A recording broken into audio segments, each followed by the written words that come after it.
Greetings everyone, and today I wanted to try something different. Now Awesome Heroes Explored will still be a thing, but I wanted to take a break and do something that doesn't require much research. I will be talking about my top 12 favorite Marvel heroes, each with its own video. Let's not waste any time and get started.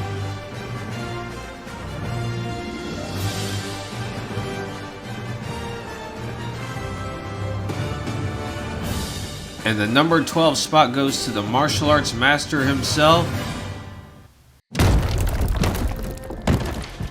As much as I appreciate a timeless weapon like yours, I prefer an immortal one like mine! Danny Rand, the immortal Iron Fist. Now to break the ice here, we will be solely talking about the comic book version as I've watched some of the Netflix adaptation. And it's a steaming pile of horse dung. Seriously, I have no idea how a series about a martial arts superhero could be lame. The immortal Iron Fist, living weapon and protector of the ancient city, is still a thundering dumbass. Just the Netflix version though. But with that segue, part of the appeal of Iron Fist is that he is a martial artist. He was invented by Marvel Comics in the 1970s to market off the martial arts film craze of that time. So if you're into guys like Bruce Lee, Chuck Norris, or Jackie Chan, then this should be up your alley. See, unlike the Netflix show, Iron Fist is not an incompetent fighter. His fighting is on the level of guys like Shang-Chi or Black Panther. Heck, I'm gonna go as far as saying if Captain America wasn't around, he'd probably be Marvel's top hand-to-hand fighter. Now some of you who know nothing of him might be thinking, how could he possibly be a superhero when martial arts isn't a superpower? Well, despite the obvious argument of not all superheroes have powers, Danny does have one. It's called Chi. He basically got it from fighting a dragon and summons it through his fist till it becomes so hard it can smash through solid objects. So Iron Fist does have a superpower. It's what he's literally named after. And if that doesn't impress you, let me remind you again that he fought a dragon in order to obtain this power.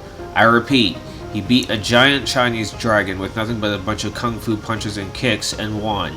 Now that's badass. Another thing I like about Danny Rand is his friendship with another partner in crime fighting, Luke Cage. And what's even more cool is how well these two get along despite their differences. No way. Is that the Luke Cage? Oh, my boy Danny Rand. What's up, man? You got time for a selfie? Whatever, man. Luke Cage is a man of the streets who lives in a more grounded setting, while Danny Rand was a kid raised in the heavens and came back down to earth, re-obtaining his inheritance. And I think there's a good lesson to learn here. No matter what our differences are, we can still get along despite those differences. Granted, not all of us need to be friends like Luke and Danny are, but that doesn't mean we should all hate each other despite our differences. Just because Danny's rich and Luke is poor doesn't change the fact that these two crime fighters are good friends and would die for one another. And I think that respect is something that's sorely missing in today's society. But to bring it all back to the topic, there's something about the partnership between Luke and Danny that just works. I can't name it, but when I see other duos like Captain America and Falcon, or Green Arrow and Green Lantern, it just doesn't ring those same bells like those other two crime fighters. Now there are two elephants in the room that need addressing here.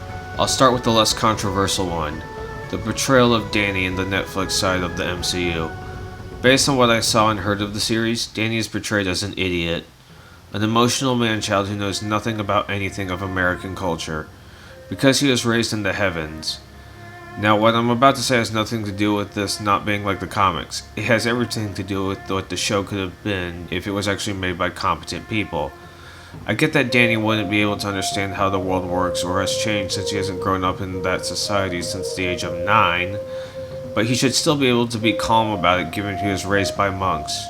You know, people who practice self-discipline and aim for enlightenment. Seriously, explain why Danny couldn't handle all these things so stupidly when he meditates, which is something people do to calm down and release their frustrations.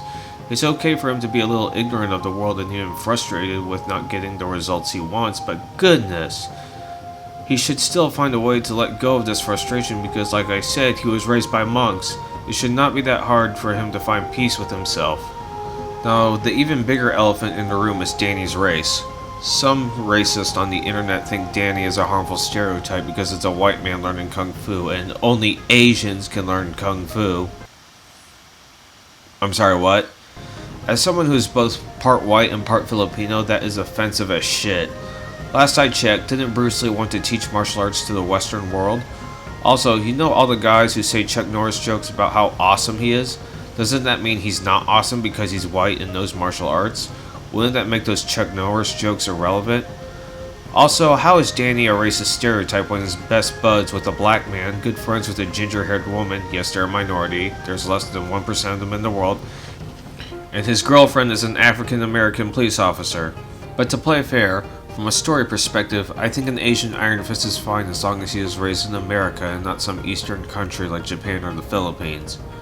He's a Westerner learning the ways and discipline of Asian culture, and taking the best parts of those cultures to kick ass and protect the innocent. And that's why Iron Fist is on the number 12 spot on this list.